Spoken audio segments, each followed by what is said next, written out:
Everyone, চলে এসেছি একটা নতুন ভিডিও নিয়ে। কেমন আছো তোমরা সবাই?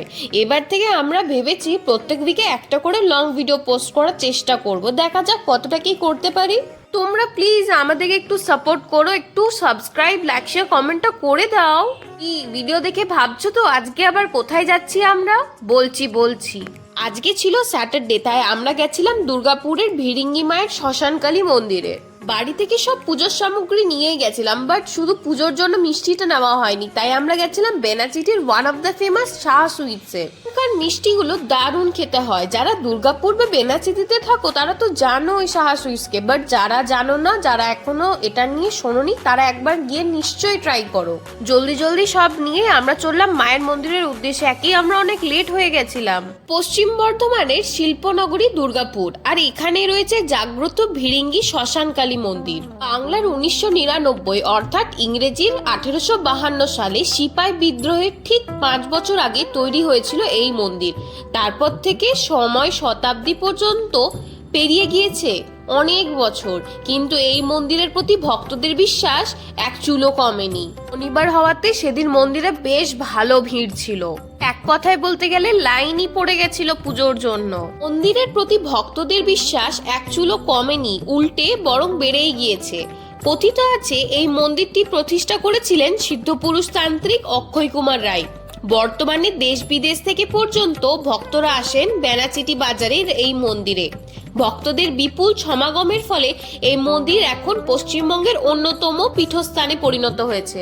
যেহেতু আমার পুজো দিতে অনেক লেট হয়ে গেছিল, দেখলাম তখন মায়ের ভোগের সময় হয়ে গেছিল, তাই তখন ভোগ দেওয়ার জন্য আমাদেরকে মন্দির থেকে বের করে দরজা বন্ধ করে দেওয়া হয়। তারপর আবার পুজো শুরু হয়ে যায়। ভক্তদের দাবি এই মন্দিরে এসে দেবীর কাছে প্রার্থনা করলে তা পূরণ হয়, আর সেই জন্যই সারা বছর ভিড়িঙ্গি কালী মন্দিরে ব্যাপক ভিড় হয়। বছরভর নিত্য পুজো চললেও অগ্রহায়ণ মাসের আমাবস্যায় দেবীর বাৎসরিক পুজো হয়ে থাকে। সেই রাতে ব্যাপক ভিড় হয় দেবীর পুজো উপলক্ষে। মন্দির লাগোয়া আরো অনেক মন্দির ছিল, গণেশ মন্দির, হনুমানজি মন্দির, শিব মন্দির। তোমরা ভিডিওতে দেখতেই পাচ্ছ কতগুলো মন্দির ছিল ওখানে। বছর ভোর জন্মদিন হোক বা যে কোনো শুভ অনুষ্ঠান, তার শুরুর আগে এখানে পুজো দিয়ে ওই অনুষ্ঠানে যোগ দেন ভক্তরা। এই মন্দিরের বিশাল প্রাঙ্গণে বিপদদারিণী থেকে অন্যান্য পূজা পাঠও চলে।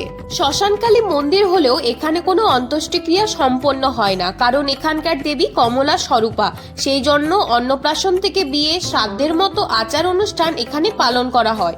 ভক্তদের থাকার জন্য এই মন্দিরে নিজস্ব অতিথি নিবাস আছে, সেখানে থেকেও ওইসব অনুষ্ঠান পালন করা হয়। বাৎসরিক উৎসবের রাতে মন্দিরের পাশে কুমোর বাঁধে দেবীর পুরনো মূর্তি বিসর্জন দেওয়া হয়।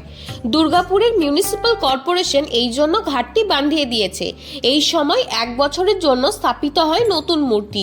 সারা রাত ধরে চলে হোম, যজ্ঞ, পূজা অর্চনা। তারই সঙ্গে রাতভর চলে ধর্মীয় সঙ্গীত অনুষ্ঠান। জোর শেষে ভোর রাতে ভক্তদের মধ্যে প্রসাদ বিতরণ করা হয়।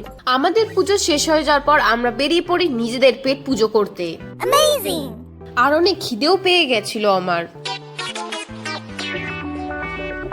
সে আর গিয়ে কোথায় উঠলাম, একটা ভেজ রেস্টুরেন্টে। কি আর করব, পুজোর পর কি নন ভেজ খাবো? খেতে তো ভেজই হবে। তাই ঝটপট 2টো মশলা ডোসা অর্ডার করে দিলাম। দেখতে দেখতে জলদি খাবার চলেও এলো। ডোসাটা তো দেখতে খুবই ভালো লাগছিল, বাট আমার অতটাও ভালো লাগেনি, অ্যাভারেজ ছিল খেতে। এই হোক, যা পেয়েছি সেটাই জলদি খেয়ে পেমেন্ট করে আমরা বেরিয়ে পড়ি আভান্ত্রা বাই ট্রেন্ডস এর উদ্দেশ্যে।